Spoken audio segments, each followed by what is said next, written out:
What's up, guys? So this is the Arsenal chest supported row, or as we call it, the humbler. So make sure that when you're putting weight on here, keep it at a lower weight because it's a lot heavier than it typically is.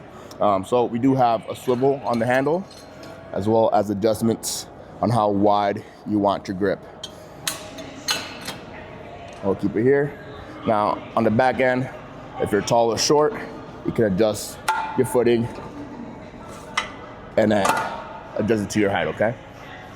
As you position yourself in, make sure your chest is on the pad. You grip the handles, lift up, and you get the full stretch. And then whether you want a neutral grip or overhand,